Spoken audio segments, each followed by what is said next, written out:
Recording in progress. It being on or about 6:30 on August 5th, 2024, I call to order the meeting of the Easton Conservation Commission. As always, let's begin with a roll call vote. Benson, present. Carol, present. Present. Phil Meeting. Vecchio. Oh. Phil Vecchio, present. Thank you, Phil. So we have a quorum, so we'll begin our agenda. Our first order of business today is a American chestnut presentation. Voting Dominic now.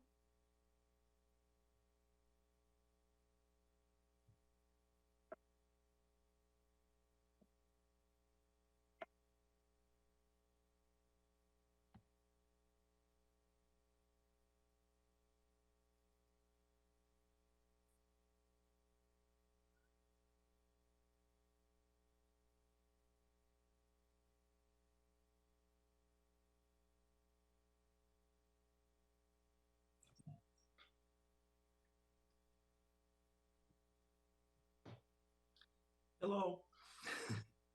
Hi, Can you Dominic. see me Welcome. now? We can see you. We can hear you. So it's half the All right, battle. good. All right, now let me see if I'm gonna get my presentation up there. I'm using an iPad and there's a little bit of a delay apparently, but let's see what I can do here. Oops. Take your time. Let's see here. Oops. Okay, share.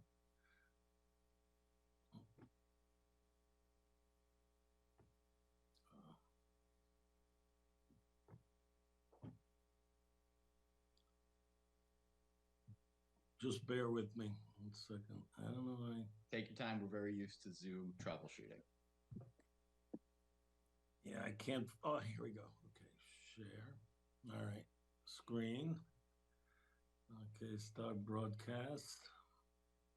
Okay, now I have to find, just get my presentation real quick. And There we go. do you have it? We have it. We can see it.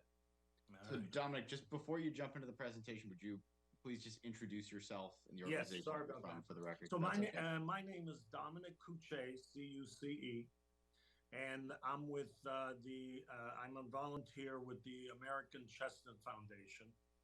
And I met previously with Jennifer and Albert. As a matter of fact, Albert and I almost became good pals. We're going around looking at chestnut trees.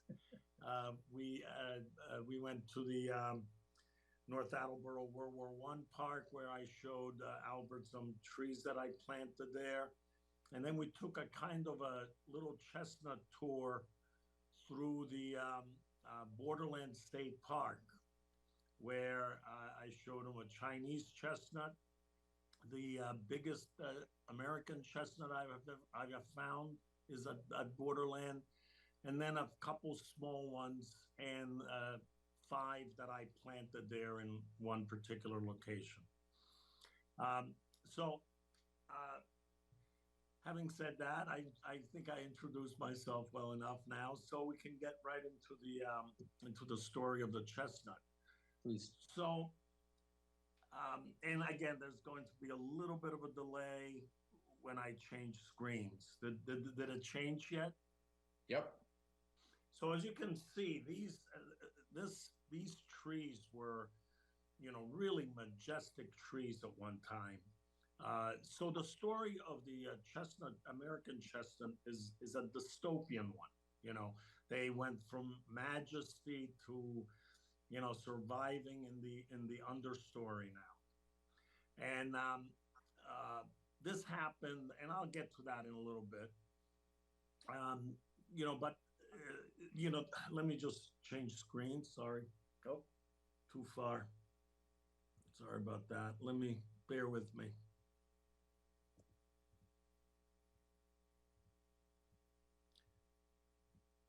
Sorry. It's okay. All right. So, they were known as the king of the forest, and other people would refer to them as the redwoods of the East. They were 100 feet tall, up to 15 feet in diameter, which is hard to believe. 15 feet is a long way but there were such trees. As a matter of fact, some towns all over the eastern United States have them on their town crest, on the town seal. Like Lincoln, Massachusetts, has a chestnut tree on their seal. It was a town. It was in the town commons, and people used to go there to find chestnuts in the fall and or just shade under it in the summertime. Uh, it was used. The chestnut trees were used, of course, for nuts for a variety of animals. I mean, there's hardly any animal that doesn't eat them. Actually, turkeys, deer, bears, foxes, squirrels, you name it, and people too, of course. They were an important food source for the Native Americans and colonial Americans as well. The lumber was used for mainly outdoor purposes like fencing and the sides of barns and houses because it's naturally rot resistant. And because the trees are grow very straight, it was a great tree to have to make long planks. So, um, but around let me see. Let me go back one. I think I'm gonna make sure I didn't miss anything. Well, I'm going to talk a little bit about the range of the American chestnut. So the native range of the American chestnut is what you see in green, the green area. Did that screen come up with a map? Yep. Yeah. Okay. So as you can see, Massachusetts, Rhode Island is right in there. Essentially, it follows the Appalachian Mountains and it goes all the way into Quebec, Maine. It used to go into as far as Quebec, but probably still there right now as well. And it was supposed to be 1 in 4 trees was an American chestnut. Now, when they say 1 in 4 trees, it doesn't mean that there were, everywhere you look, there was 1 out of 4 trees. Some places there were great stands of the American chestnut, a whole forest of them, for example. Other places they were here and there, like especially because they were loved by people, they would be taken care of along like roads and between property lines, places like that. But around 1904, it was noticed that some trees in New York City at the zoological garden were dying. Some of the chestnuts were dying. So the forester that noticed that brought in a doctor who examined the trees and discovered that it was a blight that was killing them. And the blight just couldn't be stopped. They tried everything. But as you can see from this map, the in our area, they were pretty much gone by like 1909, and they hung on down south for a lot longer until 1950. As a matter of fact, they have a closer cultural connection to the chestnut, to the American chestnut in the South, because there are still people alive today who used to enjoy gathering them and appreciating how big they were and so forth. But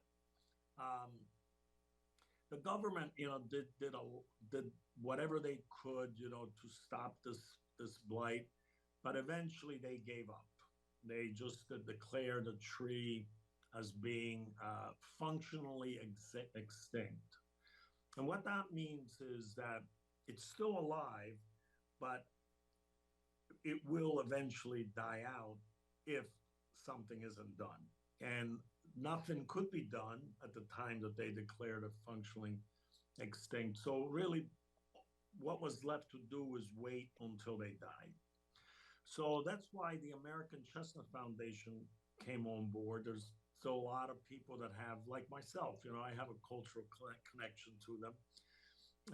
as a child growing up in Pennsylvania, we actually planted, my father planted Chinese chestnuts, and we were enjoying them the same way as they used to enjoy the Americans. But, and I had this knowledge of the American chestnuts as being only very, very rare. And then one day, only about 5 years ago, my brother and I were walking at the old homestead, and I noticed through this trail in the woods that there were chestnut burrs on the ground. And we actually found an American chestnut that had matured. So that got me really interested, and finding a mature one made me think, well, then, this is really something. It's like finding a treasure. So I got into it in that way. And there are other people that have other cultural connections. Like I met this gentleman who is of Greek descent, and he told me that his grandfather rather, had a chestnut roasting cart. I don't know if any of you have ever experienced anything like that. Maybe Albert has seen them in Japan. No, not that I'm aware of. Yeah, because I remember, Not you in and I Tokyo spoke about anyway. Japan. I used to, when I went there, I actually smelled the chestnuts right away, and I knew what that was. And yeah, they're still selling them in many parts of the world. So anyway, this is what happened. A million, 4 billion American chestnut trees were gone. That within a span of a couple of decades, there were scenes like this everywhere, but none of us remember them, of course, because we didn't experience them. Looks like a forest fire. Yeah, that's exactly what it is. So what was killing them and still continues to kill them is a blight, and it came to the United States by way of trees from Asia. Nobody knows exactly because this parasite isn't, although it's called the chestnut blight, it's called that because it kills chestnut trees, but it's found on other trees as well. Oaks, and I guess blueberries are big on this for some reason. They have a lot of this type of blight. But in the American chestnut, it kills them. And but the Chinese chestnuts, the European chestnuts are affected as well, although it hasn't done as much damage in Europe. The reason why the Chinese Asian chestnuts are not affected is because they evolved along with the blight. Over hundreds of thousands of years, maybe even millions of years, they some survivals did what evolution does, which is continue to produce the best able to survive a particular environment. So they're not affected that much, although they are too. To some extent, there may be, like, for example, if you have 25 Asian chestnut trees, a couple of them may die, versus the Americans where it's pretty much, 99.9%. So at this point, because this presentation doesn't explain this, I want to explain about how the American chestnut continues to survive. So the blight kills the chestnut tree from the trunk up. So wherever the fungus builds a colony, it kills the tree, and the tree dies from where it's affected up to the crown. And everything below that survives, and the roots are not affected. So they keep sending out new shoots from the ground, and they grow. They may get to 10 years, they may get to 5 years, and then they too die. But more shoots come out of the ground because the roots are still alive. Now, eventually, the roots will die too. So whenever the roots die, of old age, then that's the end of that particular tree. Uh, but every once in a while, a tree will make it to the point where they mature. That may take 5 to 10 years, depending on the environment. If the tree is in an area where there's sunlight, where they get exposed to the sun, then they do flower. And once they flower, they can send out pollen. Now, unfortunately, the trees are not self-pollinators. They have to have another tree that pollinates them. So it's difficult enough to have one tree make it to maturity. It's even more difficult to find two trees close enough to each other, and they don't have to be that close. They could be, I've heard, as far as a mile or a half mile, but they would have to be at least two of them flowering at the same time, and there would have to be an exchange of pollen, that in order for the seeds to become viable. As a matter of fact, I have found many burrs that contain American chestnuts in them. They're very small, and I know right away that it means it was not pollinated. But we do find them from time to time where they are pollinated, and those are really golden, because what it means is that they pollinated in the wild, and perhaps through evolution there could be a way to develop a population of blight resistant chestnuts. So let me go on to the next one. This picture here shows the survival rate data of the American chestnuts right now. The darker it is, the more that continue to survive. As you see, down south is pretty thick. But even here in Massachusetts, we have plenty of American chestnuts. I find them all the time, and I find quite a few flowering ones. But like I said, I haven't found one where I've been able to get viable seeds out of them.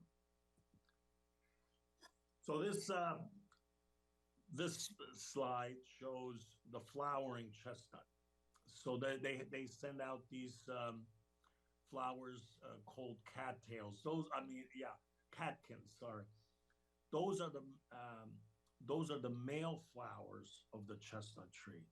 And once pollination takes place, after a while, these burrs that look like spiny things next to there on the right start to emerge. Those are the female flowers. They contain the seeds, and they mature. Right now, I've been visiting a few places that I know have trees, and they're nice, and they're about an inch and like about the size of a golf ball right now. And the spines are very soft; you can touch them. But as we get on into the summer, they become very stiff and hard and very sharp. So be careful. All right, so there's different chestnut species. We have the American on the left, which is very small, as you can see, compared to the others: Chinese, European, and Japanese. And there are different ways to tell them apart. Like I found one Chinese chestnut tree in Borderland, which has apparently been pollinated by an American chestnut tree, because I have found a lot of nuts. I've gotten them to germinate. I've planted them, and they're doing great. As a matter of fact, the ones I have growing at Borderland are from that tree. Okay. The American, so this explains the different variety, what they look like. But if you were to go through the woods, walking around, on a trail, look for a canoe-shaped leaf with serrated edges, or looks like ocean waves. Then that's a chestnut tree. Now, there are a lot of other trees that look similar, like some oaks have leaves similar to that, but they're not as canoe shaped as the American chestnut. They may be more like a boat than a canoe. The Chinese chestnuts have a very shiny leaf, waxy, and that's how you can tell, if it's an American or a Chinese or a hybrid.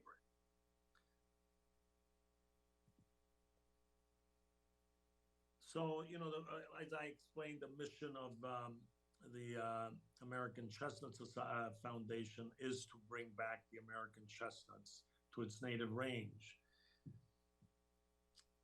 And here's an example. Here's this of what, let's say, an American chestnut tree would look like when they're big versus a Chinese or Japanese chestnut tree. The American chestnut is really big. They can get to be 100 feet. They have very straight trunks, and they occupy a certain niche in our environment, which doesn't exist anymore. They're gone, and maybe someday they'll come back, and we can have trees like these. The Japanese are more like an orchard tree. Nothing wrong with that, but they basically occupy a different type of environment. So there's a couple different ways that we're trying to bring it back. What I do is basically finding chestnut trees, like I've been finding them at like the Foxborough. There's a state forest in Foxborough. Of course, I found several at the Borderland. I found a really nice one at in Rentham at some conservation land, and I sent an email to the Conservation Commission, and they were all excited about it. They wanted to see it, so I organized a chestnut hike. And we walked for about a half hour. We walked to the site, and on the way, I pointed out all the little chestnut trees that are growing throughout the woods and stuff. And by the time we got to that one, where they saw the difference between what you normally see and that tree, they were pretty impressed, and they wanna do something to because that's to maybe get involved somehow because that area has several chestnut trees. As a matter of fact, while we were there, I noticed another one that's very close to that one, which is also a pretty good size. And I've been going over there to look to see if I find any burrs because the flowering time is over by now.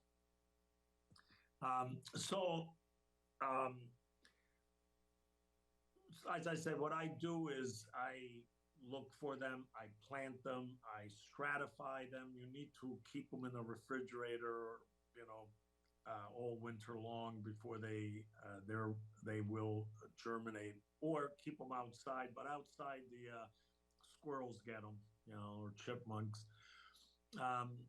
and in the hopes that we plant enough of them in places where they'll survive, like in sunny areas.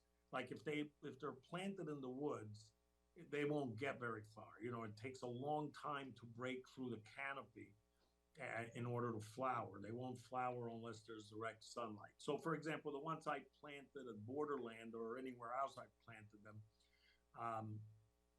they are in a sunny area where they get sun, pretty much all the time. So I expect them to do really well. The ones I planted at the World War I park in North Attleboro, I planted them in the spring of 22, and a few of them are already 8 feet tall.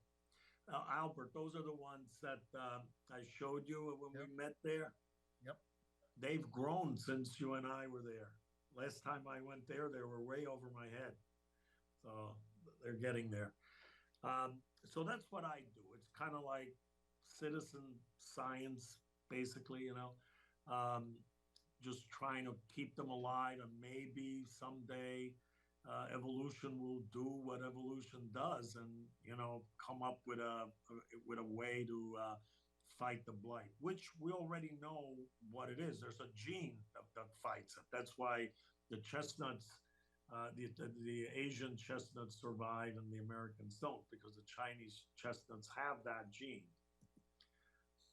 We do selection, we do orchard planting. So there's several orchards around Massachusetts, where we plant the trees, we monitor them, and then we do the cross pollination. We look for the best for the best trees, the ones that don't seem to be affected by the blight as much as others, and we try to breed those. So there's that kind of selection that we help do. There's I discovered in Rentham, during this chestnut hike, the tree warden there told me that somebody from the American Chestnut Foundation planted about 10 trees at the Rentham State School. I don't know if you're familiar with that. They have like a lot of land there. So I went and found them, and they're actually still alive. I think the guy planted them, like at least 15 years ago. And he's now, I found out he's in a nursing home, and he's very happy that somebody's there taking care of them. So I've been there pulling vines that have been growing on them, and, mowing the grass underneath and just cutting off the dead stuff. So I expect to get a lot of nuts this coming fall from those trees. There are still 4 that are doing well, really have a lot of nuts on them. 2 that are kind of like half dead, half alive, and then there were 4 that were clearly dead. But I'm taking care of them now, and I'm going to plant replacements for the ones that died. There's also biocontrol, which is really trying to kill the fungus before it takes hold. Albert and I did applied some kind of like a tar to a couple of trees at Borderland. It's kind of like an experiment of mine to try to keep the fungus from spreading all the way around the tree and killing it.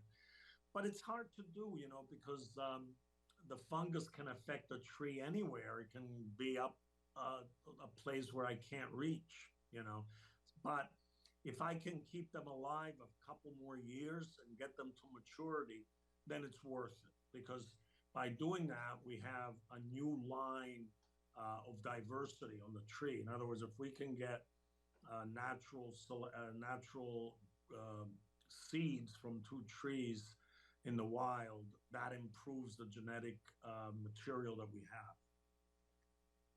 So there's others. There's things though that can be done to kill the fungus. They're working on it, and I'll show you in the next slide. But this slide shows really the technology that is involved. There's basically two types of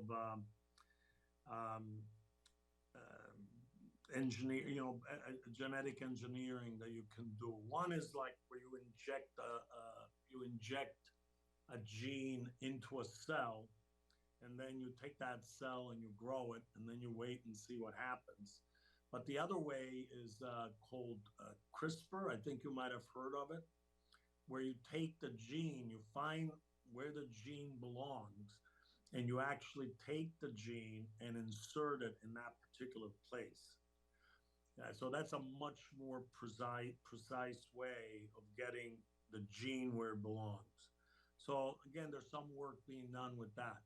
But the problem is that trees aren't like animals. Like if you're working in a lab with, say, a mouse, you can have a new generation of mice in 3 weeks. With trees, it takes many years. Like, best case scenario is like 6 or 7 years to get a tree to mature. So it's a slow process. And this particular slide just talks about the some efforts that are being done to actually change the blight itself, to inject something in the blight to make it harmless to the chestnuts. Now, I don't even want to pretend I know how that works, but there are experiments being done. Um, so, transgenic is the word I was trying to think of when you just insert the the gene into a cell and see what happens. And that's been going on for a long time. So there are orchards all over the place. This one happens to be in New York, Syracuse, New York, and they test and see what they get. Like years later, did what they did work or not? So a lot of stabs in the dark, more or less. So how can we help? Actually, I think the reason Albert and I and Jennifer came together was because one of you contacted the American Chestnut Foundation looking for some trees, and they in turn got you in touch with me. I have trees. I have some pure American chestnuts. I have some hybrids that I got from the tree in Borderland, and also from a tree that I found in Attleboro, which is also it's either a Chinese chestnut or it's a hybrid. And I got a lot of nuts from those, and I have something like 54 trees in what I call my temporary orchard. Not a big area. It's probably only about 10 feet by 12, but I have them in there planted, and of course I got to get them out of there. So what I do is I look for good homes for them. And this year I've planted 11 at a conservation area Jennifer is familiar with, the Edith Reed conservation area in Norton. I think you mentioned, Jennifer, that you worked on getting that land. The other, so 11 there. Then I planted 5 at Nickerson State Park in down the Cape. This is all with not only their permission, but their request. They actually requested them because they found out that Borderland had some. I also planted 5 at the F. Gilbert Hill Forest in Foxborough. And how many is that?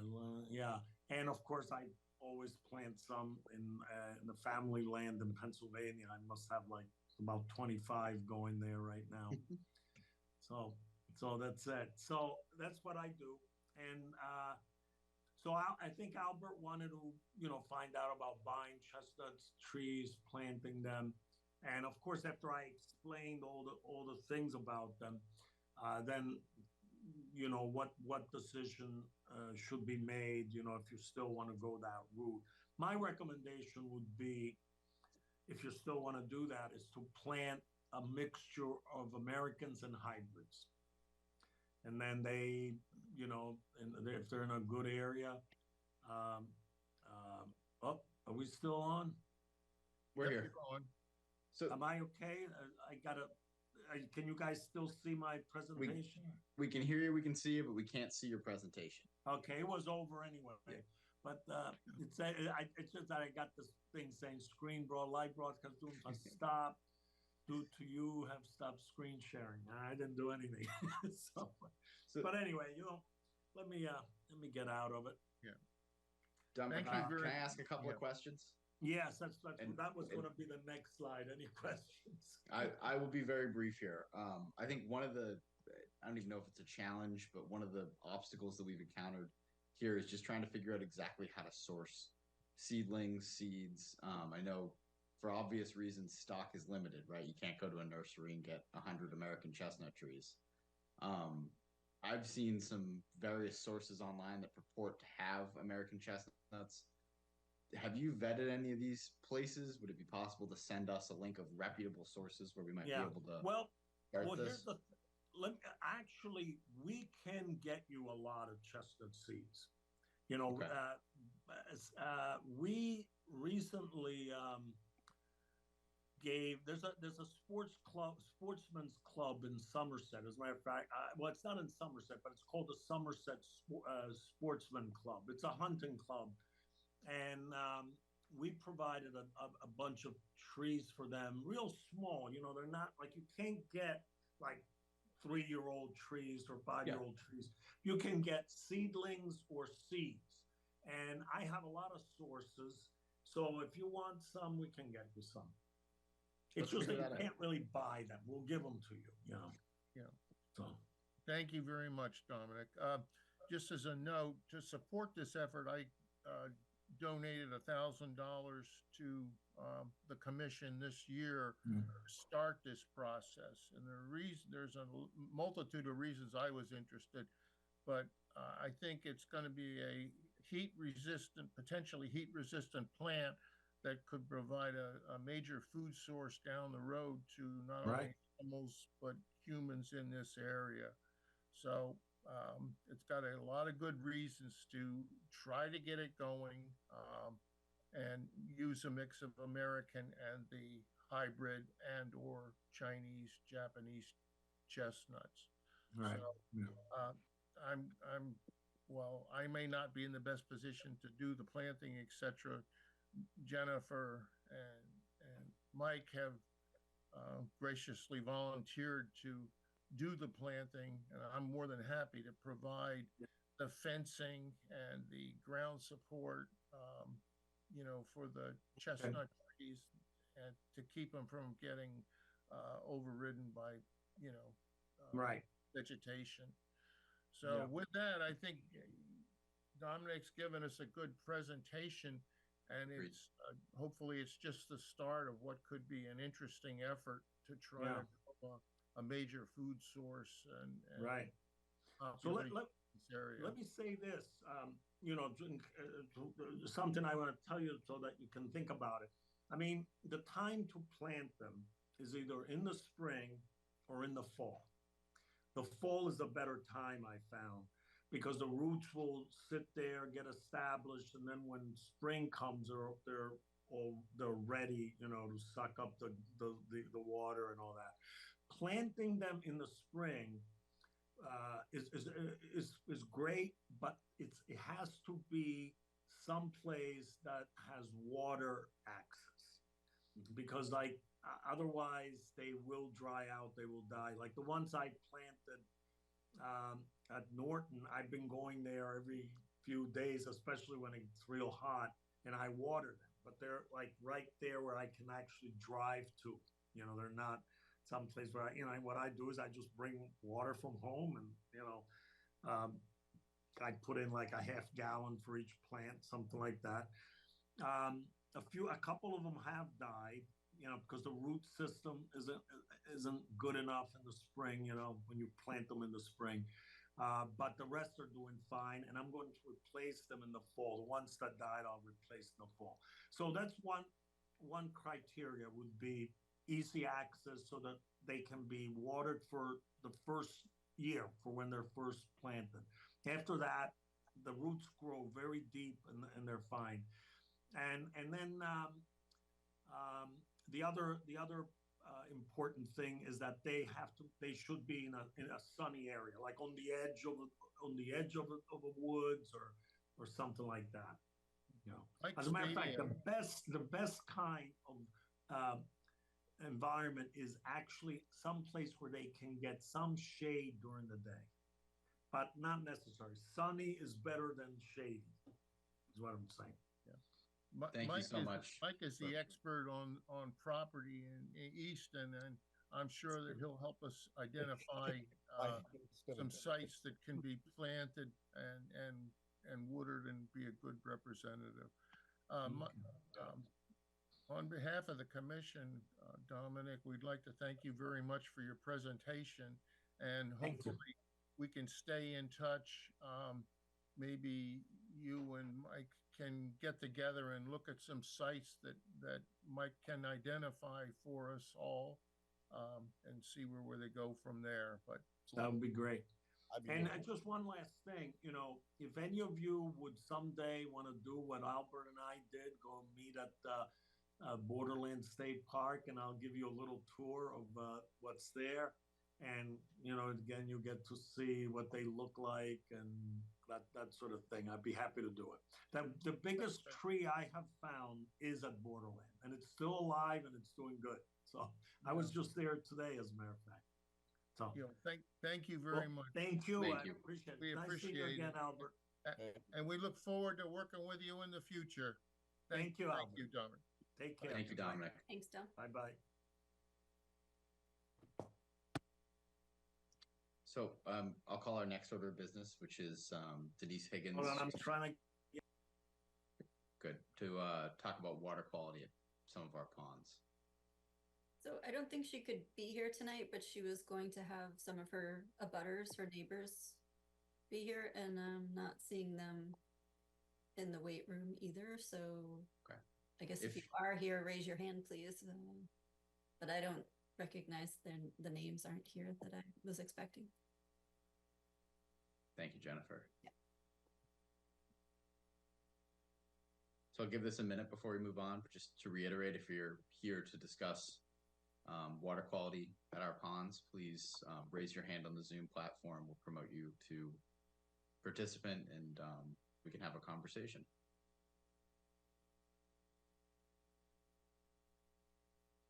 Perhaps we can continue that to the next agenda. Yes. Try again. So our next order of business is 68 Beaver Dam Road. Notice of intent for the construction of a septic system. We have Peter Lyons presenting.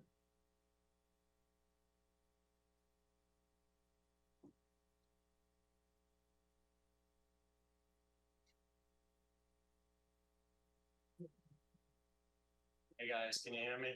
We can hear you. We can see you. How you doing? Awesome, I'm doing all right. Let me pull up the plan for us. Please.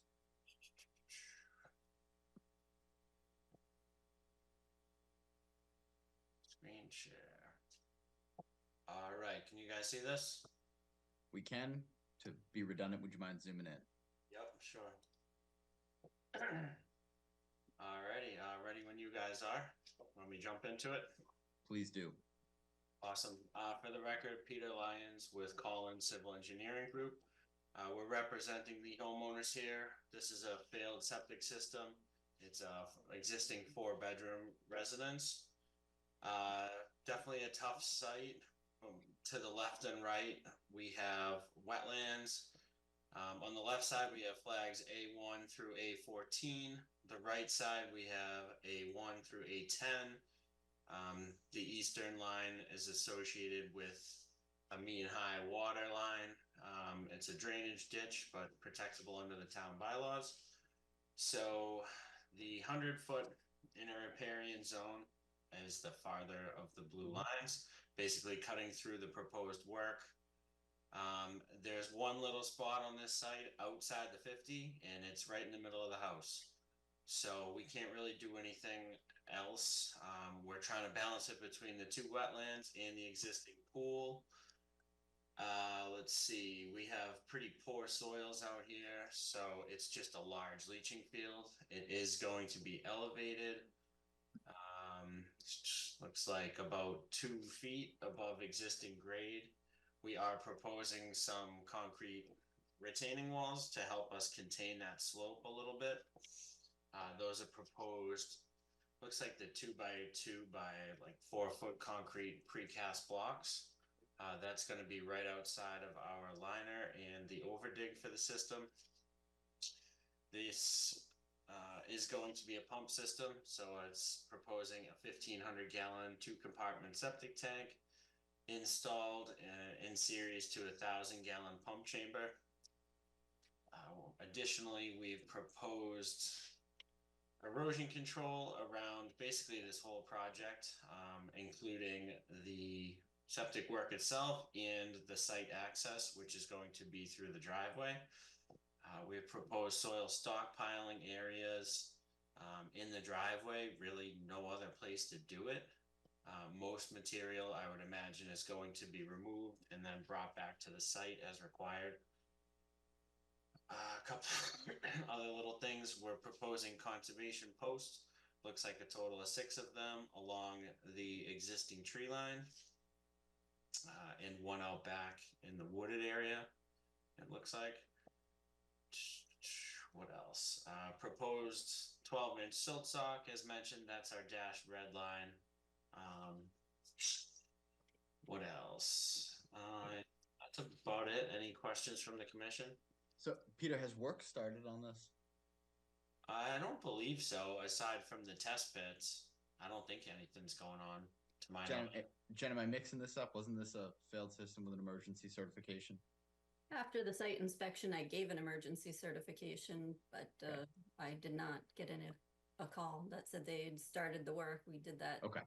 Seemed to be some breakout, and I was trying to let them get started before waiting for the hearing. But So, from I guess a logistical standpoint, would our vote here be to ratify the emergency certification even if work has not begun?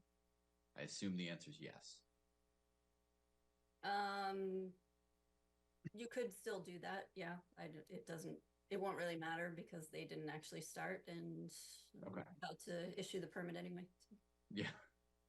No, but Peter, look at I think this was an incredibly challenging site, and I have no issues with anything you've put on this plan. Thank you. Questions or comments from other members of the commission? Agreed.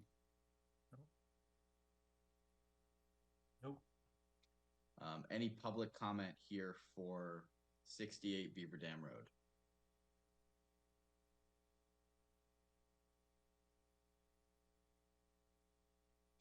All right, seeing none, Peter, I assume you'd like to close. Yes, please.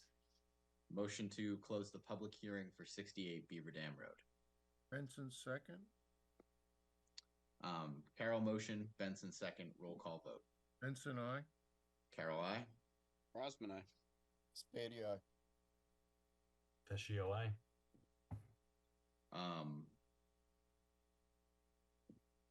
Motion to ratify. You don't need to. All right. Motion to issue a permit for work and order of conditions for 68 Beaver Dam Road. Crosman, second. Carol motion, Crossman second, roll call vote. Benson, I. Carol, I. Crosman, aye. Spady, aye. Vecchio, aye. Thank you, Peter. Thank you all. Have a good night. You too. See you, Peter. Only one tonight, Peter? I hope so. That wasn't a loaded question. We're moving on to continued hearings and possible deliberations. First up is 7 Lois Lane. Permit for work under the local bylaw for septic replacement. Right before that is 572 Foundry Street. You are absolutely correct. Wayland Allison. Engineering. I'm sorry, I don't remember who is doing that. So if you could raise your hand.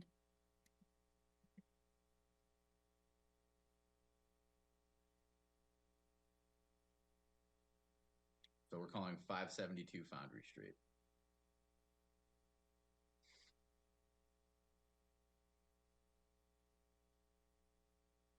I would continue that to the next meeting. Motion to continue 572 Foundry Street to the August 26, 2024 meeting of the Easton Conservation Commission. Spady, second. Carol motion, Spady a second, roll call vote. Benson, I. Carol, I. Crosman, aye. Spady, aye. Vecchio, aye. See, Jennifer, even though I missed one, still kind of right. All good. Moving on to continued hearings and possible deliberations, 7 Lois Lane. Permit for work for a septic replacement.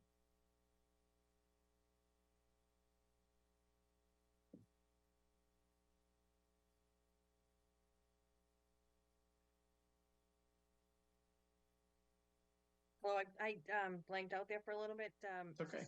7 Lois Lane. 7 Lois Lane, and we can hear you, we can see you. Good. Did you, Jennifer? Can you bring Greg on too?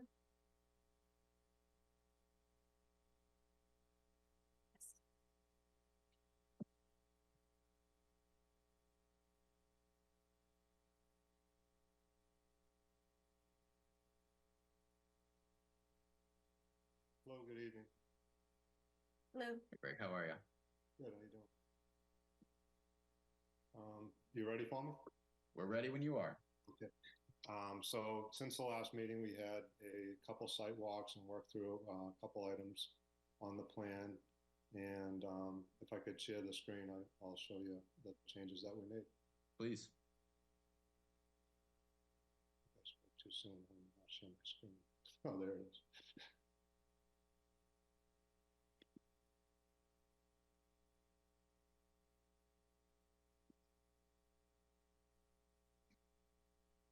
Okay. So we put conservation posts in at the suggested locations along the rear edge of the septic system, up the stone wall, and then along the edge of the parking lot, down the edge here. And the stormwater basin was cleaned out of vegetation overgrowth. It was heavily overgrown. Met out there with the owner, and he's going to be working on cleaning out the catch basins with a vacuum machine and the other drainage structures. There's another stormwater basin over here that was also cleaned out. We relocated the sediment control to just outline the limit of work, and it's along the 100-foot buffer here, and then along the rear edge of the septic system over here. We're also including a detail of the sign area that's on Washington Street. There's a couple trees that are proposed to be removed to make the sign visible. As you're driving down Washington Street, the sign is just totally blocked by trees. And there's an existing stone landscaped area around the sign as well. And it's just basically crushed stone that's going to be replaced. And then the weedy area that's abutting that, we're going to propose to use a pollinator mix. And then also in that area, there's some invasive plants that are proposed to be removed. The other item that was discussed is there's a trail that runs to an abutting property in this area. And when we looked at it again, it wasn't used that often. There was some trees that were hanging over, and there wasn't really any fresh tire marks in it. It just seems like it gets used very seldomly. And the owner said that he has no objection to the abutting property owner using that once in a while. He actually doesn't mind at all. He prefers to have just use that. I think those were all the changes that we made since, and hopefully that covers the staff report on this. Jennifer, any additional staff comment here? No, that's all. We also have the operation and maintenance plan that'll be attached to the order of conditions. Great. Yeah, I think that really addresses all of our questions / concerns from the last meeting. Any additional questions, comments, concerns from other members of the commission? None. Any members of the public here tonight to comment on the on 7 Lois Lane?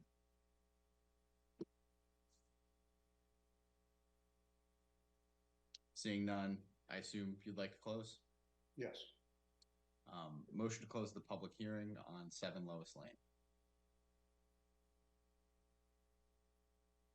Benson. Crossman second. I'm giving it to Al. Standoff right there. Carol motion, Benson second, roll call vote. Benson, aye. Carol, aye. Crossman aye. Spady aye. Vecchio, aye. Motion to issue an order of conditions and permit for work noting that it's under the local bylaw only for 7 Lois Lane.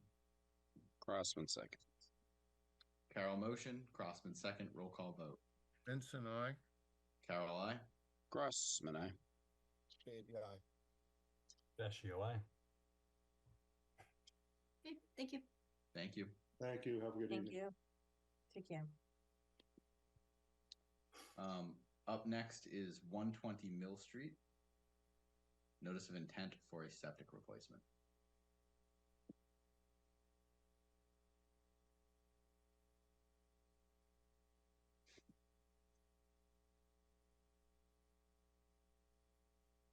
Good evening, everyone. Mark Mariano with Oak Hill Engineering, representing Christina Tobin of 120 Mill Street. We had continued the meeting from last month. The only item that we were waiting on was a no-take letter from NESHAP, which we did receive on the 24th of July. And that was filed into the public record, not public record, into the permit software. I think that was the only remaining item, correct? Correct me if I'm wrong. I think we also had a question about some knotweed was being removed. What might be placed back where the knotweed's located? I'm quite happy to see it removed, to state that bluntly. But do you know, were there any provisions made for something to replace it? No, I don't believe we had anything other than just allowing it to naturally vegetate because it's within the buffer zone. I mean, we could apply a wetland seed mix, but that might require a little bit of tilling or some sort of ground disturbance to get that to stick. But my suggestion is that we treat it and just allow it to revegetate. Not opposed. Personal experience with knotweed would say you should plant something else, but yeah, I'm okay with the response. Okay. Comments or questions from other members of the commission? Jennifer, did you have anything to add here? Nope. Kind of skipped over you. I'm sorry. Any members of the public here to comment on 120 Mill Street?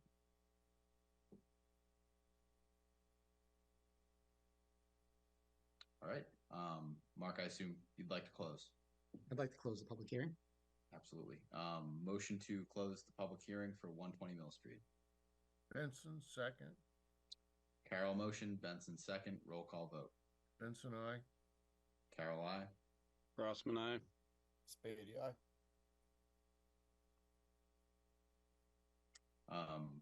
Motion to issue a permit for work and order of conditions for 120 Mill Street. Spady, second. Carol motion, Spady a second. Roll call vote. Benson, aye. Carol, aye. Grossman, aye. Spady, aye. Very good. Thank you. Thank you. Up next is 51 Rockland Street. This is an abbreviated notice of resource area delineation for a single family home.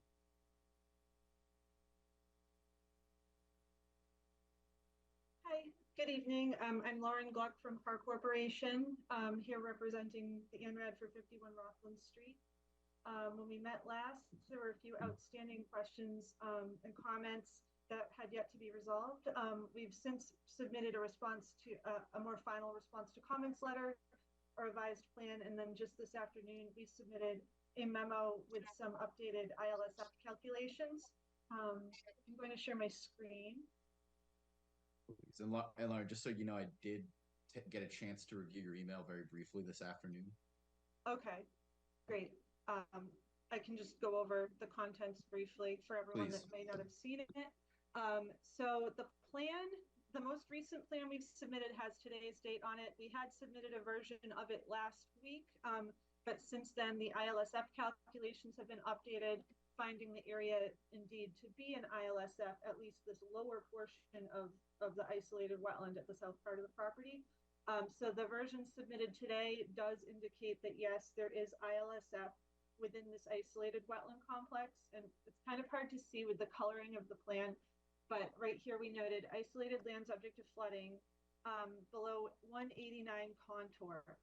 So in the previous letter that we had discussed, we had presumed the ILSF was confined to this basin depression which is a vernal pool under the bylaw, which was delineated with flags here. But upon reviewing the guidelines on how to properly calculate ILSF using the elevations, Bay Colony Group determined that this the standing water in this depression is confined at elevation 189, which is a bit upslope of the PVP in some of those areas, and that the kind of limiting elevation to that is this 189 contour dipping into a low spot here where theoretically this would overtop out of the basin at 189 here, the low spot near flag B6. So that would give us an area of about, or a volume of about 22,138 cubic feet, which is over a quarter acre foot. And also in the memo that we sent over, Bill Buckley from Bay Colony provided volumes at each elevation, and those are shown here. So in total, 22,138 cubic feet. And then he also notes that there's an average depth of 12 inches across the ILSF, which to meet the criteria would only need to be 6 inches. And it certainly has the surface area large enough to meet those criteria. So I think that was the primary concern during the last meeting, was to make sure we were providing an accurate calculation to state whether or not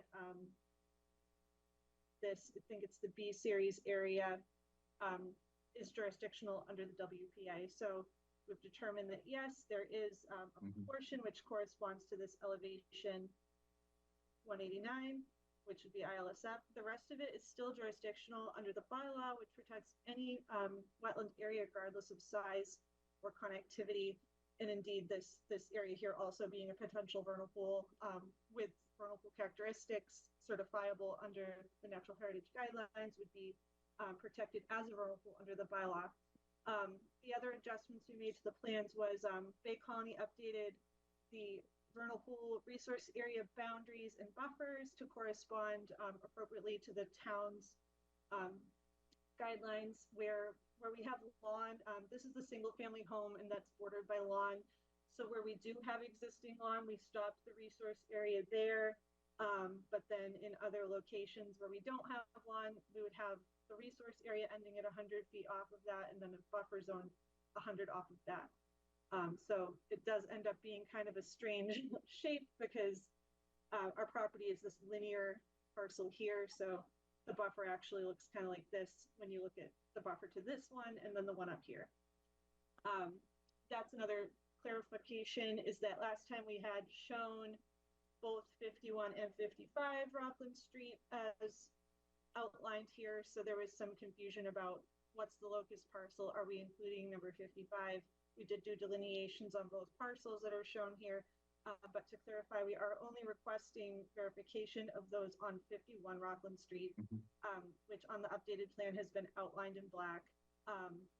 So that is the locus parcel. We're not asking for verification of wetlands off the parcel, but they are shown here because they were done as part of this delineation, and we were authorized to do delineations on that parcel. Another comment was to show the FEMA, there was a FEMA letter of map revision that was not shown on the previous plan, so we updated the plan to show the revised Zone A on the most current LOMA. That's shown here in blue. And then let me just make sure there were no other comments. Yeah, there was a path that we added. Right here, it was requested that we add the limits of this. This is just a walking trail, dirt trail that kind of extends between the two properties in this area of the wetland here. So I believe that covers all of the comments. If anyone has any more questions, I can go into greater detail on anything. I think you did a good job of addressing really all of our comments. I think my question / concern right now is, are we able to confirm the ISLF calculations sort of as they've been done? Jennifer, staff comment here. just gonna say that must have come in after 4:30 when I left the office today, so I have not seen the letter or the revised plan. So I think, Lauren, we are gonna have to, and I'm To just one review member it. of the commission, but we're gonna need some time to review it. Okay, I understand that. Okay, so is your next meeting 3 weeks from now? 3 weeks from now, it's the 26th.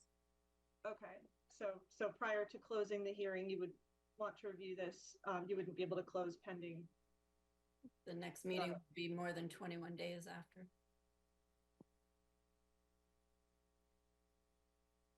When did you say the next meeting was? They could 26th. close tonight. The next meeting is 21 days exactly after. We wouldn't be able to meet our timeframes if we closed tonight, so we'd have to continue it.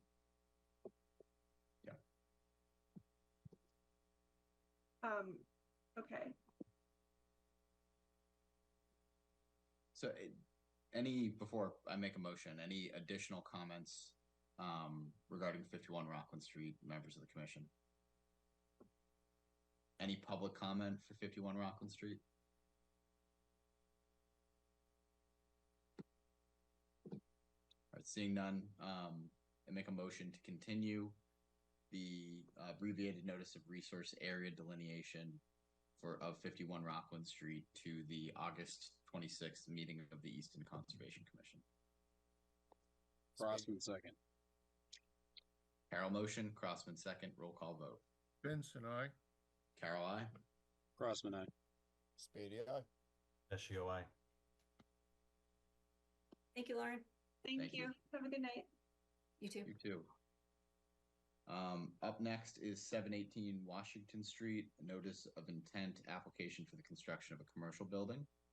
I believe this applicant has requested a continuance To 8:26. to 8/26, which is the next meeting. I do just want to maybe state that we've continued this quite a few times, and it would be very nice to have an update from the applicant, or an indication of what meeting they may actually be able to present to us, so this doesn't sort of stay on the agenda and can keep just getting continued forever. So with that said, I will make a motion to continue 718 Washington Street to the August 26, 2024 meeting of the Easton Conservation Commission. Spady, second. Carol motion, Spady a second, roll call vote. Benson, I. Carol, I. Crossman, aye. Spady, aye. Vecchio, aye. And it passes. Up next is 632, 646 through 666 Washington Street. Notice of intent for sewer lines.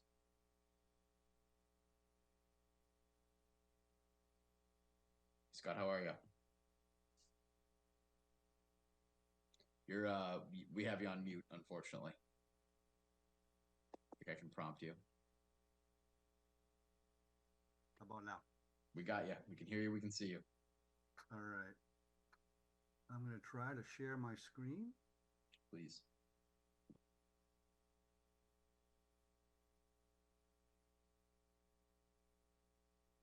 Can you see that?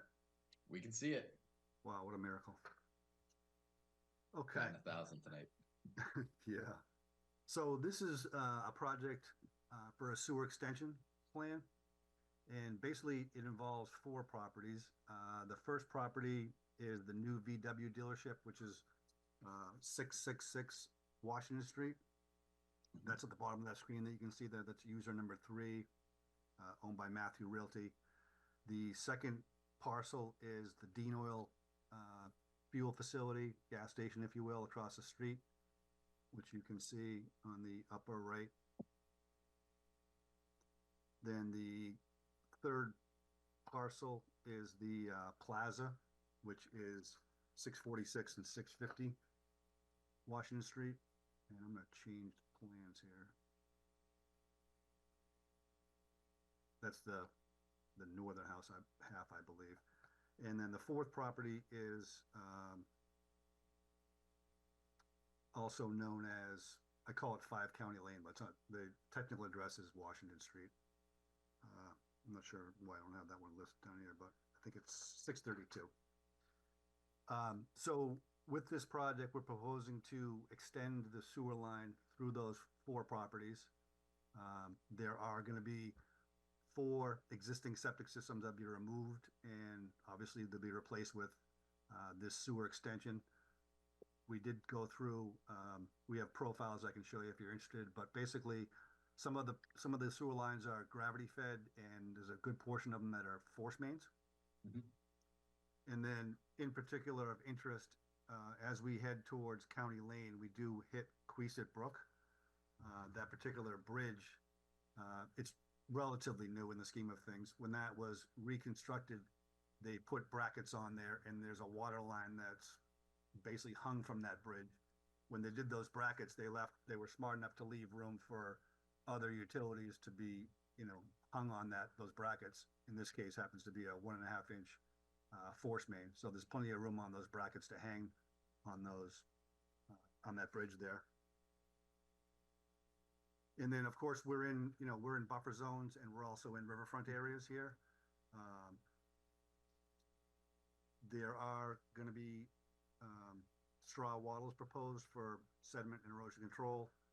We did get comment from staff, and we were pretty close to having those done, but I didn't even want to submit them today because I don't want to submit them on the day of the hearing. So there are some comments from Jennifer. We are going to change some of the the devices to basically be double. There'll be silt fence and silt sock in some of the areas, particularly near Queesit Brook, where it's steeper and needs more protection. And then the other area in particular is on the southern side. Dean Oil is pretty close to the resource areas. So in those areas, because of the proximity to the resource areas and the steep slopes, we're also going to use the silt sock, and the silt fence combination. So with this project's been going on in my office for several years, back before VW even got involved, when Ed Walsh did own the property back in probably like 2018. So it's been going on for a number of years. We never got to this stage, as far as getting permits. We were just doing a lot of conceptuals and pricing and things like that. But we have been working pretty heavily with Greg Swan. He's seen this plan in several revisions over the last, I'd say, 3, 4, 5 months. We also have received approval from the Sewer Commission, so they're on board with what we're proposing. And Greg has also applied to MassDOT, because we will need a utility permit to cross over Washington Street for the VW connection. We did do a traffic management plan and all that. So again, just to reiterate, we did get comments from Jennifer that we are making, over the next couple of days, and we'll get those out probably this week. So with that, I'd like to answer any questions that you guys may have. So Scott, I just want to say overall, I think that this is a very beneficial project from a conservation standpoint. Removing existing septic systems in favor of sewer is something I very much would like to see happen more. As you said, we can't close tonight. I think there are some staff comments that need to be addressed. Correct. But I just sort of wanted to say that and see if there's any comments or questions from other members of the commission. I just have one more. Please. Scott, is there extra reserve capacity, or will it be tied to a generator in case the power goes out? I believe they're going to have the capacity when they wire these E1 pumps. They're going to have the capacity to basically either bring in like an offsite generator, or they'll have like a battery backup system. So to answer your question, yes, there'll be a couple of different options for those. Well, how long will it take to bring an offsite generator to a site if it starts backing up into the brook? I don't expect that to happen, but I can get you an answer if you want. If you would add that to the list, please. I don't think anyone expects that to happen. It'd be good to make sure it doesn't. Thank you. Any additional questions or comments from members of the commission? Any members of the public here tonight to talk about 632, 646, 666 Washington Street Sewer Project?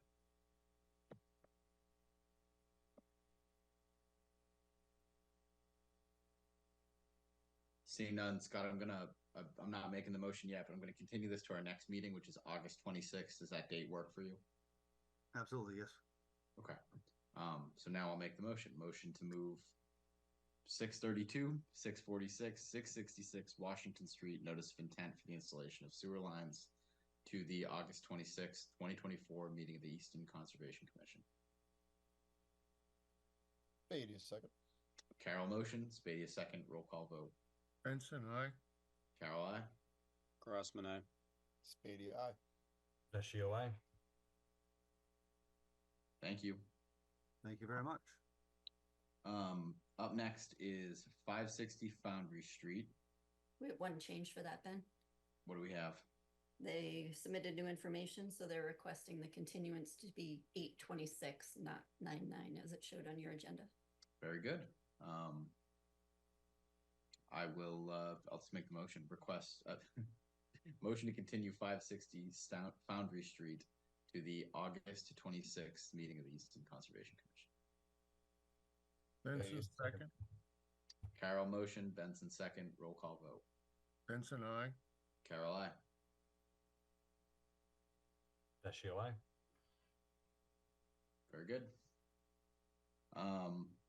Up next is 524 Depot Street.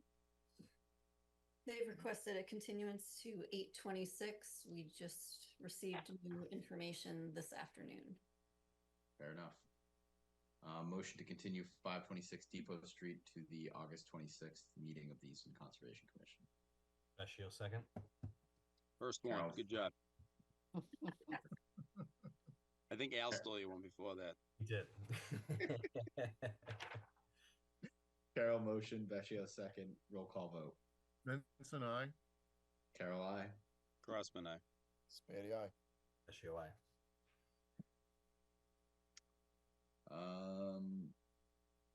Up next Scott, is Scott, no, he's still in the meeting. Is he supposed to be? He's, Oh, yeah. he's going to be up next. Okay, sorry. My bad. so up next is a request for an extension. That's what you get for asking reasonable questions, Nathan, you know?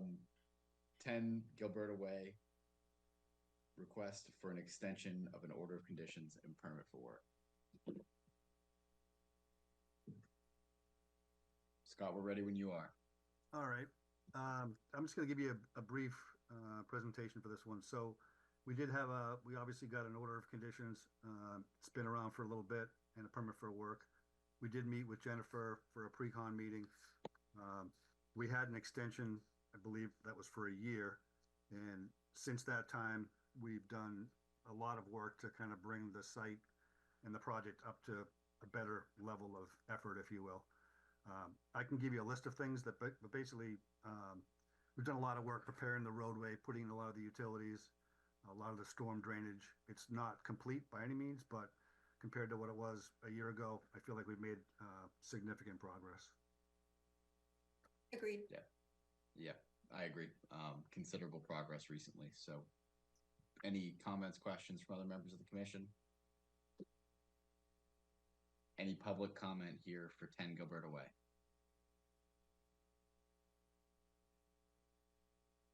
Seeing none, motion to issue a 2-year extension for 10 Gilberta Way. Crossman, second. Carol motion, Crossman second. Roll call vote. Benson, I. Carol, I. Crossman, I. Spady, aye. Thank you, Scott. Thank you very much. I think he's going away now, Nate. You want me to stay for the certificate of compliance that's on your agenda? Let me take a look. No, you're good. I'm good? Yep. Appreciate that. Thank you very Thank much, you. guys. Have a good night. Thank you. Thank you. And thank you, Jennifer. Certificate of compliance. Let's begin with 13 Home Street. Ready for a full certificate of compliance? Okay. Motion to issue a certificate of compliance for 13 Home Street. Spady, second. Carol motion, Spady a second, roll call vote. Benson, I. Carol, I. Crossman, I. Spady, aye. Vecchio, aye. Right, now to 41 through 60 Indian Cove Way, request for Awesome. certificate of compliance. All Ready, set? ready for a full. Motion to issue a full certificate of compliance for 41 through 60 Indian Cove Way. Vecchio second. Carol motion, Vecchio second, roll call vote. Benson, I. Carol, I. Crossman, I. Spady, aye. Vecchio, aye. Up next is 666 Washington Street. It's a really old permit associated with the project we just saw. It's ready for a full certificate of compliance. Got it. Motion to issue a certificate of compliance for 666 Washington Street. Benson, second. Carol motion, Benson second, roll call vote. Benson, I. Carol, I. Crossman, I. Spady, aye. Vecchio, aye. 530 through 550 Turnpike Street. They are still working on this and requested today to be continued to September 9. And because it's a COC, we don't need a motion for that, right? You don't, no. All right, so we'll just, unless any members of the commission have questions or comments here, No. further encouraged to just drive by and take a look at the detention basins if you can. So that brings us to enforcement. Let's begin with 109 Rockwood Street. Again, there's been no progress on this or correspondence from the property owner, so it's probably time to issue that enforcement order. Okay. As always, hate to do it, but we're kind of stuck, so let's issue an enforcement order. Do you need a motion? We do need a motion, and what time frame are you giving him to remove the fill from the wetland? That'd be his first step. Is How it long unreasonable is to say appropriate? until next? Yeah. Yeah, that's sort of the question I'm asking. I was going to propose next meeting, 3 weeks. Okay. Open to comments or input from other members of the commission if you think another time frame is more reasonable. No, it seems to make sense. I just didn't know what an appropriate amount of time to get that type of job done would be. I mean, obviously we're doing this, so it should have been done a long time ago, but Yeah, it's been on our agenda for a while, so. At least Yeah, you yeah. know. all right. Seems appropriate. Seems reasonable. So do we need a motion here, Jen? Yes, Okay, motion to issue an enforcement order for 109 Rockwood Street. Crossman, second. Benson, Carol Gotcha. motion, Crossman second, roll call vote. Benson, I. Carol, I. Crossman, I. Spady, aye. Vecchio, aye. And Now I on- wonder, Ben, I wonder if you say what you just said and then Jennifer says yes, then someone can just say so moved. Yeah, I think that would probably be good. Up next is 24 Summer Street. pretty much the same thing. We've given several extensions for submitting their wetland permit application. It's time for an enforcement order, unfortunately, and you can give 826. So the next step on this Could was do that, but- was we had requested that he file a notice of intent for work, Correct. and after and that was probably what, late winter, early spring. Yes. And now it's late summer.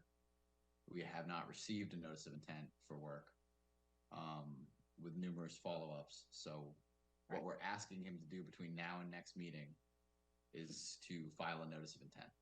Correct. Okay.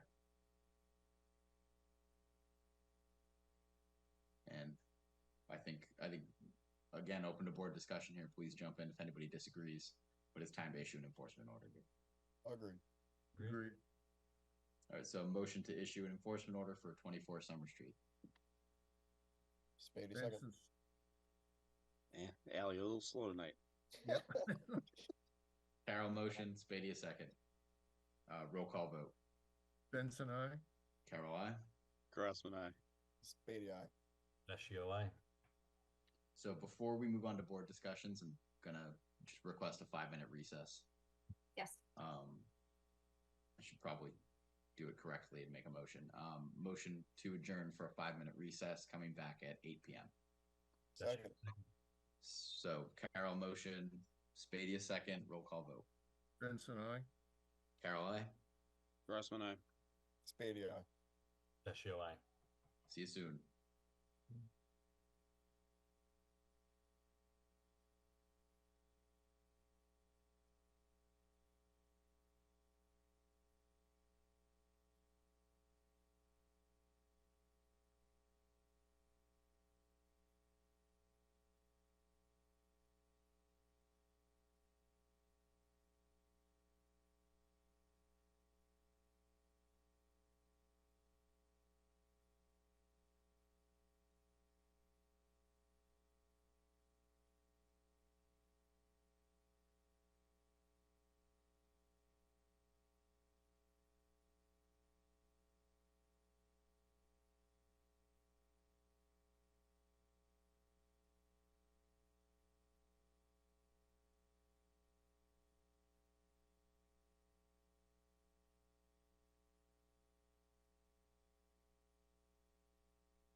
All right, thank you everyone for indulging the recess. Let's resume with a roll call vote. Hold on, Al, you're on mute. Let me just prompt you to unmute.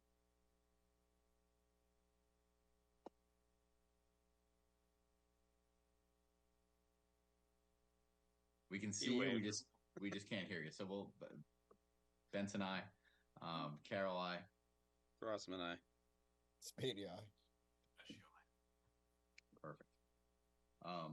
So looking at what's left on our agenda, I'm going to move our conversation about the Tufts Farm parking spaces and parking lot up, and then we'll work the rest of our agenda in order. But I think we have some folks here to discuss this issue.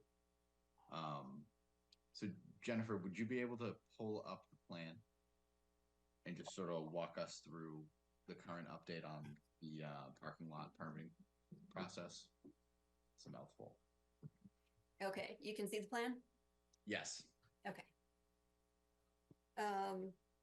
We've been talking with our tenant about the perimeter fence. And so it will go across the existing driveway over along the field. It'll go around the new parking lot for 5 spaces. It'll go along the orchard and then along the field, back up along the property to the existing cart path out back. We'll follow the existing trails within Flyway Pond, back up this side of the field, and then along the property line over here. So the trail would be routed through the orchard. We talked about this at the public hearing for the parking lot, that the trail shown on the map would be rearranged a little bit. So this is the most up-to-date plan so far. And then I have some new signage that we've been working on. Let me see if I can make that smaller. So we'll have some signs throughout the property, certainly as we get started. So at the existing parking lot, just making sure everyone knows that it's a working farm and there's no public access at that particular location. Please park in the designated parking lot on Canton Street. And there's only 5 spaces and it will be marked with boulders, so you can't sneak any extra cars in. And so there will be a note that says, look, if the parking lot is full, please come back another time or park at Flyway Pond on Lincoln Street. Then when you're in the parking lot, it'll have the hours, half hour before sunrise, half hours after sunset, and no overnight parking. That's your standard language for rules and regulations of conservation property. Again, please park in the designated spaces only. If the lot's full, come back. There'll be some information on the farm stand. There'll be some signs about visitor etiquette, that it's different than other conservation property. This is a working farm, and that the 2 activities need to be able to coexist, peacefully. So it's basically, stay on the trails. It's a leave no trace area. You need to take everything back with you. Pets have to be leashed. Pick up after your pets. Please don't make sheep noises at the sheep, or reach over the electric fence, or try to enter the pens, or try to feed the sheep. And all of this is for people's safety as well as the safety of the sheep. And these are just drafts. I still need to go over them with the tenant. But just so you guys have a quick look here. There's another sign about pets. Again, leash law and scoop the poop. These are all things that need to be followed. There'll be a sign about the stormwater management. With the new parking area, we're changing the amount of water that can be infiltrated. So there'll be a picture in there about the bioretention garden and explaining what it is. Another informational sign about the floodplain protection and floodplain compensation area. So part of the parking lot is in the floodplain, but it's being compensated on the property. And so this will just be another informational sign. Some directional signs, this way to the trail to Flyaway Pond. Riverfront restoration area, talking about how our tenant has already begun the planting the orchard and the native species. That's part of the Tufts Farm Master Plan. And our tenant has done a great job jumping right in and getting that started for us. Again, Trail to Flyaway Pond. I sort of made these as I was walking through the property. So the part of the property between the orchard and the back of the fields, we're going to try putting signs up that say this is a quiet zone. And so keep your voices down, be respectful of neighbors, stay on the trail. I've seen that in other places, even when I've been hiking. And people seem to follow it. So that should help with some of the neighbors' concerns. On the other side of the property in the back fields, occasionally mountain bikers will cut through the field. So while we're working on the fencing and the parking lot proposal, we also have a temporary sign that'll go up there that, directs people to continue using the trail, not going through the field, and that in the future it will be fenced and there won't be public access. So it's just kind of a heads up. People need to know they need to stay on the designated trails. Same thing for that one. And then it's just an arrow in a different direction when the Flyaway Pond Trail meets the proposed new trail. It'll direct people back to Tufts Farm parking lot. I think I covered all the bases for the I think this will... on the property, but we will still be asking for DPW or to put up some road signs, just either notifying them that there's conservation property or a blind driveway, something like that. I'm just going to stop share. So Jen, to note here, we voted to approve and install this parking lot. What was that? June? That sounds about right. I don't know the exact date. At a June meeting of the Conservation Commission. Yes. It's my understanding that it is going for site plan review before the planning board. Correct. Do we have a date for that? Yes. That's actually next Monday, and it's in person at Town Hall. So it's helpful if CONCOM members attend. Okay. And what are they looking for at the site plan review? This is gonna sound weird. Planning board stuff.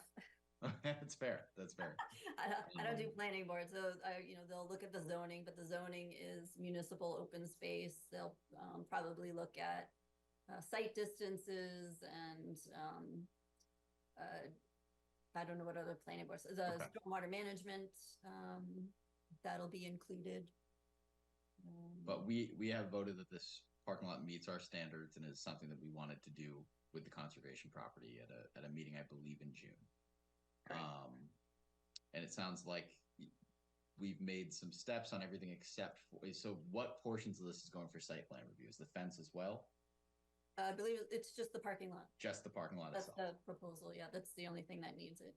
Has work begun on the fence? I know we were planning to, but there was significant delays with some other issues. The parking lot had been started, but we have stopped until site plan review. Okay. All right. Questions or comments from members of the commission here? All right. Any public comment with regards to the parking plan at Tufts Farm? Yes, I'm promoting one person first.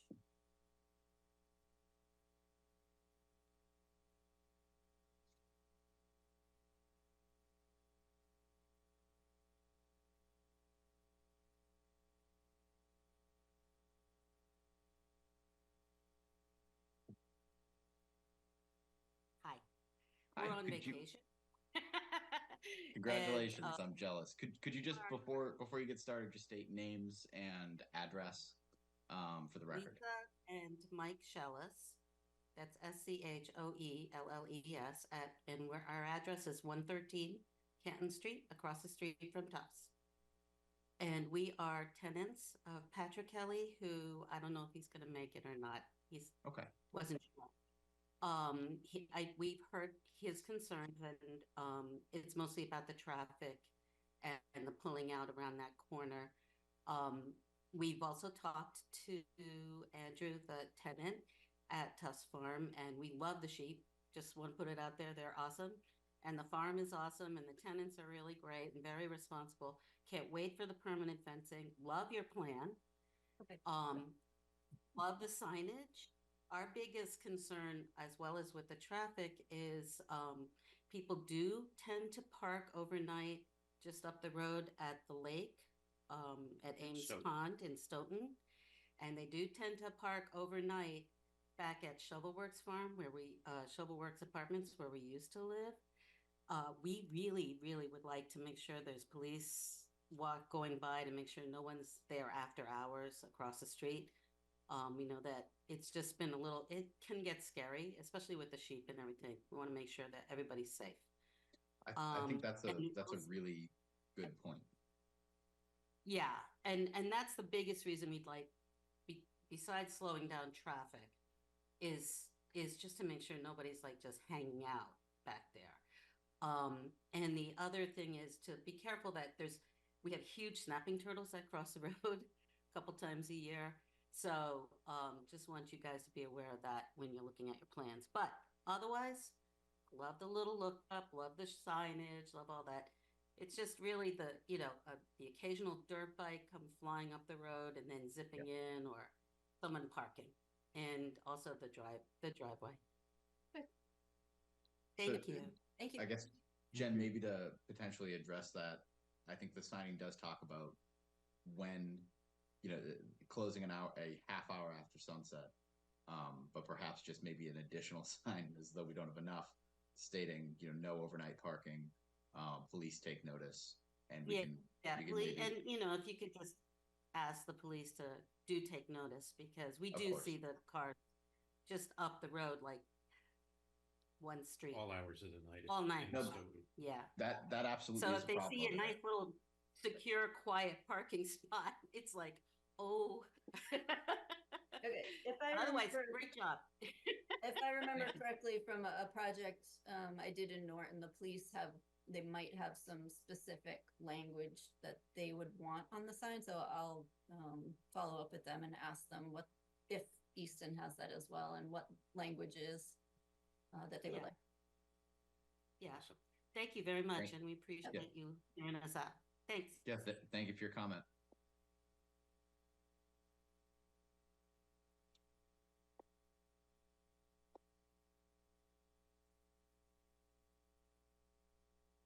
There's another phone number, but I don't recognize it as Mr. Kelly's. Yeah, so if anyone else here is here to make public comment regarding Tufts Farms, specifically the parking, the proposed parking lot, please raise your hand. Which there should be a way to prompt it if you're on a phone call through Zoom.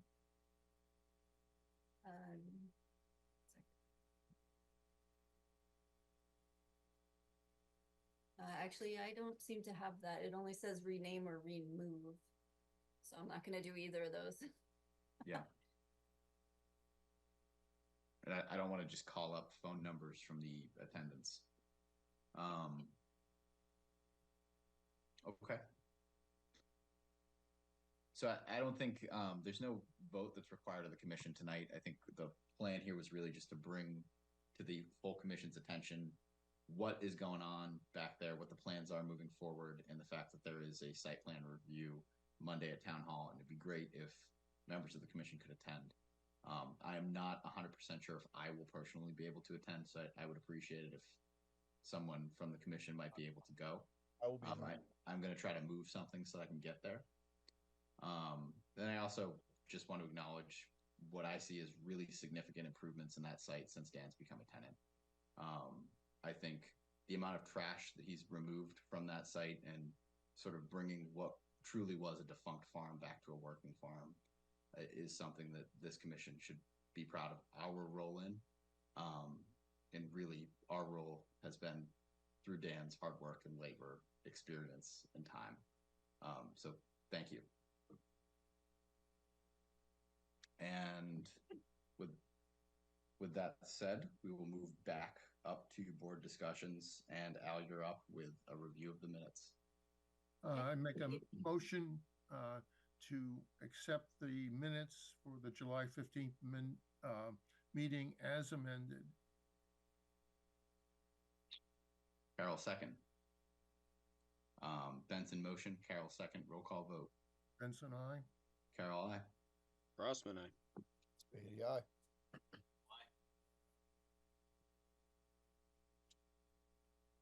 Up next is, what I'm seeing here is ratify the emergency certificate at 68 Beaver Dam, but I think we're good on You that, could go right? to the next one. CPC plan draft conservation updates. Okay, so I'm gonna share the screen and I'm gonna do it in Word again. If I can find it. Please. In case you guys have comments, I know Al had some and probably still has a few more to go over with you guys, but this is the most recent version that you guys should have had. And do I need to make it bigger? Yes, please. Say when. Right there. Okay.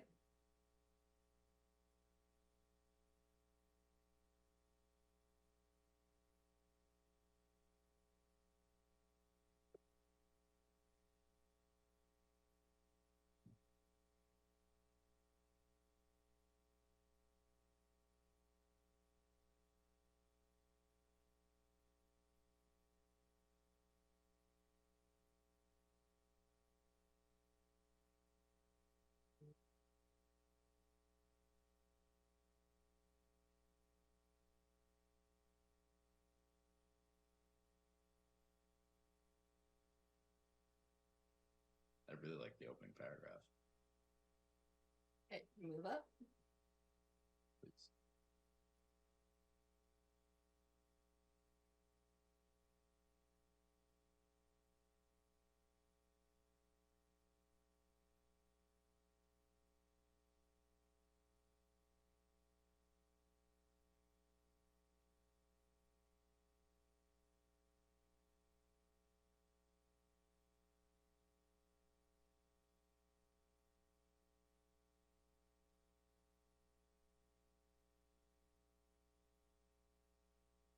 I have two things on that, so just let me know when you're ready. I'm ready. Okay, I don't really like the word upcharging, but I didn't know how else to word that. It might be fine, but if somebody can think of another word that's better, then we'll change it. Otherwise, it is fine where it is. It gets the point across. Okay. Okay, then the other one is the added Chapter 61 land, the tax incentive program. Al, does that address the question you had when you called me on the phone? I think for the most part. Okay, does everybody my concern know was that my concern was that most people won't know what Chapter 61 land is all about. Yeah. So that's the question I was about to ask. Does everybody know what Chapter 61 land means? No. Okay. So it's a tax incentive program. If you have farmland or forestry land or even some recreation property, you can apply to the assessor's office for a reduced tax on that portion of the property that's used for those purposes. And then if you go to sell or convert the use to something different, like housing or not an agricultural type project, then the town has the right of first refusal. If they sell the property, we get the first crack at, yes, we want to buy that. Yeah. And so that's the tax incentive program, Chapter 61. And then the right of first refusal is because they're in the tax program. Okay. You could replace upcharging with gouging. Kidding. Inflation. Inflation? Yeah, price inflation. Okay. But yeah, then you're talking about the word upcharging.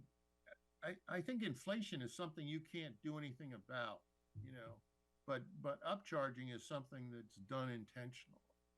So if I had to pick the two, I think I might go with upcharging. I defer to Al on that one. I think you're right. Okay. I'll move down to the next one. We There are 11. Maybe I'll just make it a little smaller so you can see all 11, but tell me if that gets to be too small. Too small. Too small, okay. Whoop. Yep. We'll keep it where it is. So these were the attributes that you guys picked at the last meeting that you thought were most important for land preservation. There was a request to put some a little higher up. And so I don't know if you've actually thought about whether you want the attributes in like sort of a priority order, or if you're good with they're just being the way they are. I don't think a priority order Okay. impacts the reading in a substantial way. Okay. The only reason I asked that that number 4 be elevated, the new 4 be put where it is because there's, as you know, there's a substantial effort on the climate mitigation plan being developed within the town. And to leave it last, I just thought maybe we don't want to give that impression that that's what we think. So by moving it from 11 to 4, I thought had some merit. I think that's a good point, Al.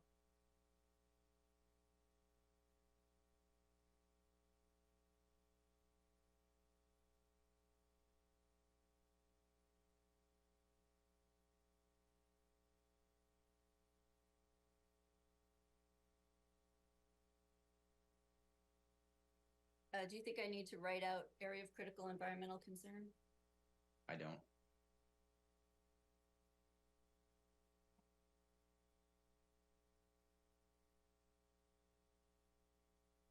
And should I move on to the next?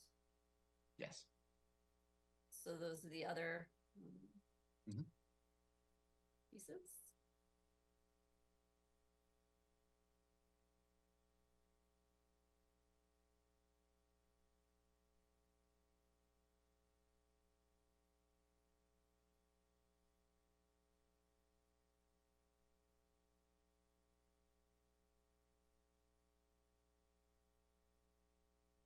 I don't know. I just had a hard time reading 11, but that was a me issue.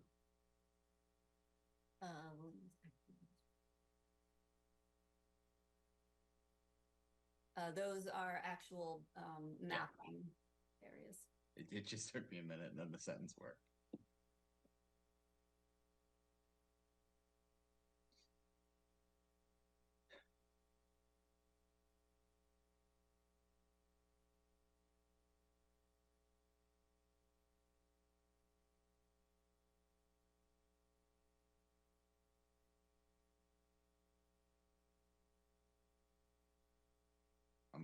I'm good with that paragraph.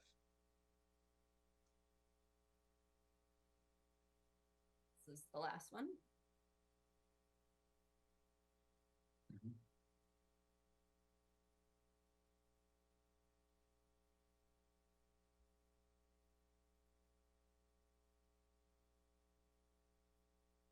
Yep.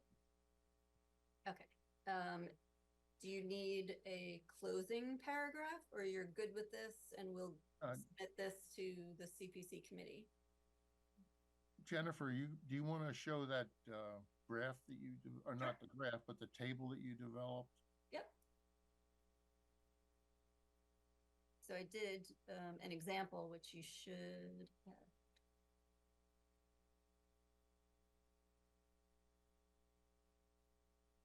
All right. Make that bigger. Oh, can we look at the other one, please? This is the only one I copied on my drive, Al. So this is just an example of existing. I know you want to change it and do an example for the CPC plan, and we can certainly do that. Yeah, I like the concept. Just so you can, we put the property in here, and then I just go to the GIS mapping, and if it gets 1 point for each thing, then we could have. I had a couple concerns with the table as it's shown. Number 1, they're all farms. Number 2, they're all acceptable. I think to get the point of the evaluation and the use of 11 points into considering whether we want to purchase a property, recommend purchasing a property. I threw back another alternative to Jennifer, that we have one in the 3 or less, which means it's really not in the consider zone. We have one in 5 or more, and then we have the third, which is highly acceptable. That just shows you that we can implement the system, and not farms, but just property 1, 2, and 3. That doesn't give any idea of size or anything else, just looking at the attributes and how does it come out on our scale. I think I don't disagree with you, Alan. We can make that up, but this was an example so you could see how it actually works with actual property. I have no problem doing that for the CPC plan and adding that table in there with what we're submitting for you guys. I think that's a good idea. Yep.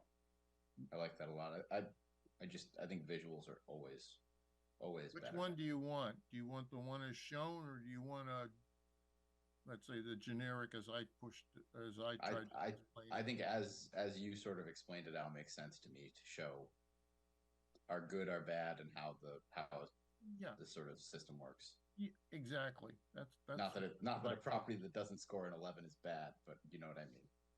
Priority list. The index system works. I think it'll be helpful to the people that are, that now they've seen how it can be implemented. I agree.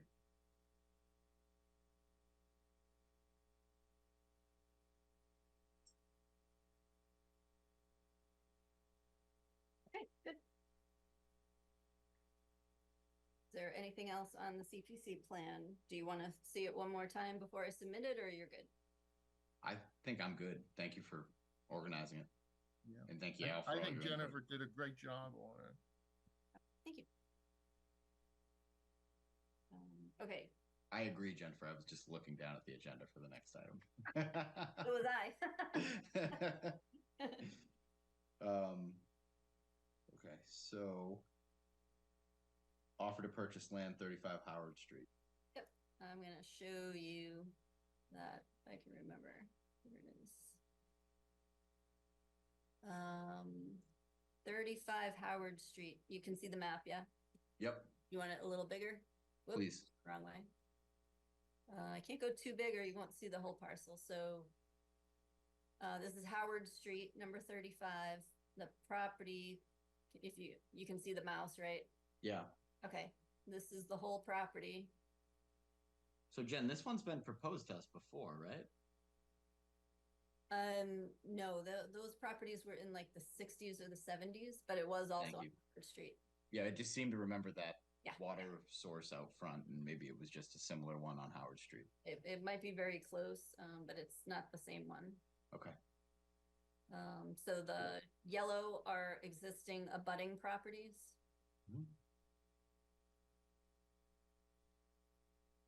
And it's mostly wetland and a lot of floodplain, stream. There's another wetland up here. They are in the Chapter 61 program, and they just wanted to bring it to our attention before they started doing all of the official documentation, and just wanted to sort of feel it out and see if there was interest in purchasing the property. I mean, the answer is always yes. The question is just at what price, and I have a feeling it's going to be more than we are willing and or capable of spending. Not only that, but this year it may be difficult from a CPC perspective. And if we want to use the chart that we just approved, it has a number 4. Yeah. So aquifer, ACEC, wetlands and streams, sequesters carbon, abutting open space. Yeah. So I think my answer, and I'm again open to other members of the commission having strong opinions on this, but I think the answer is yes, but I don't think realistically we're going to be able to make a deal happen. Unless so they wanted to donate it to the town or Yeah. donate it to the Conservation Commission, which would free them of additional taxes, etc. I'll say this too. I mean, I'm just looking at my map. So, I mean, around it, if this gives us any peace of mind, there's quite a bit of land. So it's not like if we lost it, it would be detrimental. I mean, there's a significant, the Hockomock's like right there. Yeah. So it's not like we're losing a ton. We have a lot, but so that Yeah. helps. It can never be built on, right? Because of the It'd be super water. wet. I mean, it's wicked wet there. Yeah. It doesn't look like there would be many options for future development. I think you could I probably get mean, an there- estate lot in the front, but yeah. There are options for, well, maybe there's a conservation restriction instead of purchasing the whole property. I mean, Yeah. it's an option. Yeah, I guess my response is very open to continuing a conversation, but we need to know the parameters they're looking to be in, right? Like if they're looking, Non-cash options. yeah, essentially. I mean, if they're looking for us to pay them the value of a average selling house lot in this town, the answer is we just can't do it. Yeah. If they're looking for some nominal amount of money or a creative solution to protect this, I think the answer is absolutely yes. And or to donate, preferably. Agreed. Is that enough, Jennifer? I think so. I'm just writing it down. So Okay. maybe just one more second so I make sure I don't forget something.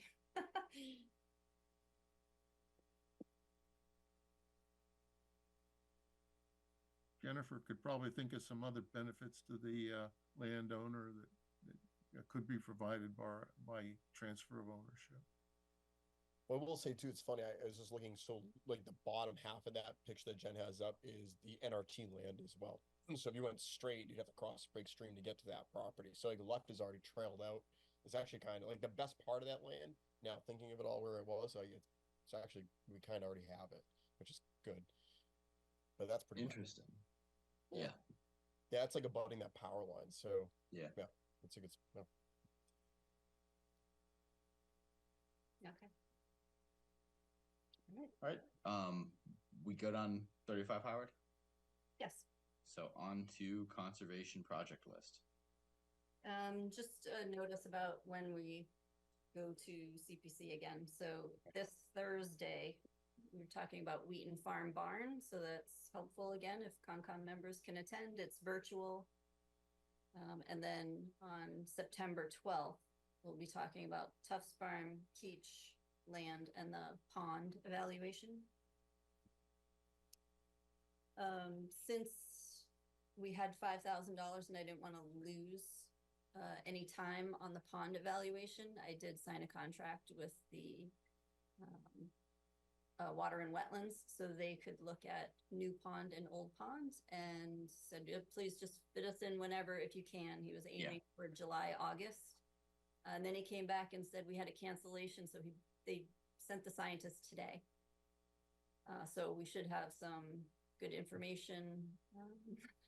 I'm very impressed. I mean, I thought I don't mess around. Price.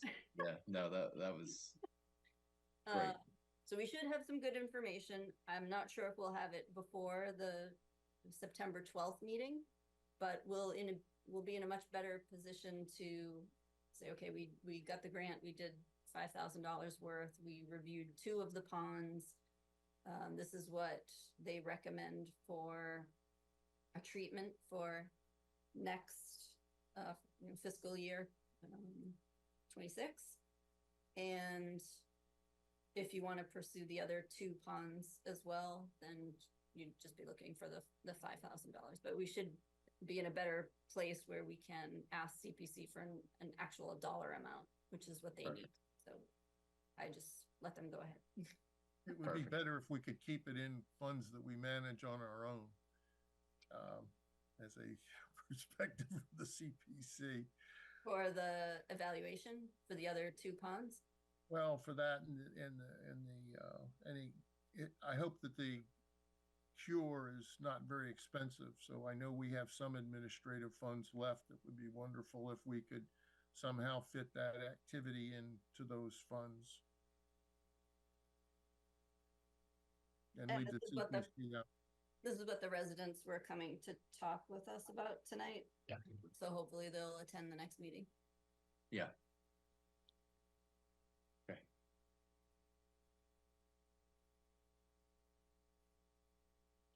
Then I think I'm up next with chair updates. Please do make an effort to go to site plan review Monday. I just think a showing would make a difference. What time is and- that? What time is it on Monday? I believe it's 6:30. Okay, upstairs in the town hall, or where is the meeting? All the meeting rooms are downstairs now, Al, so it's either Oh, okay. I Corona didn't know. or the small meeting room. Okay. Yeah. But Oh, one more thing.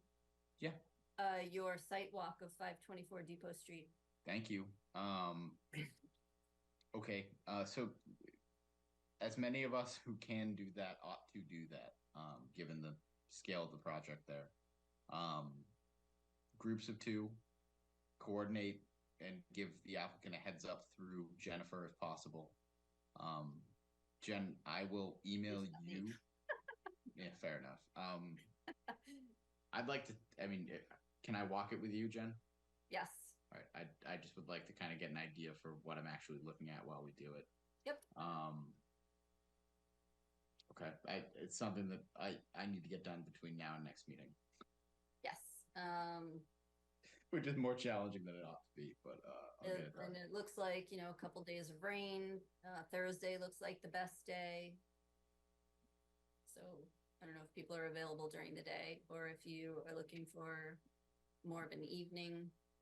I will email you. I'm in an all-day deposition on Thursday. Okay. Thursday might be able to meet you, Jen. I'm just like I'm house sitting, so that dog I'm kind of all tied up. I'll text you Thursday though if you want. Okay. So at least a couple of you should check it out. That's good. Anything else I need to update everybody on? I think that's the bulk of it. And Jen, did we cover all your updates through the Tufts Farm moment? Yes. Any, Close now before I find another scrap of paper. yeah, seriously. Any pertinent item not reasonably anticipated by the chair? Anyone have anything they want to say? Phil, welcome to the commission. I will give you a call this week. I'm sorry I didn't call you before this meeting. You're fine. I'm free anytime. Thank you. And see y'all in 3 Welcome, weeks. Bill. Okay. Nice Welcome. job, everyone. Thank you. We have to finish. Motion to adjourn. Second. Carol motion, Crossman second, roll call vote. Vincent, I. Carol, I. Crossman. Spadia. SGOI. One last piece of civil procedures. Take care, everybody. Have a good week.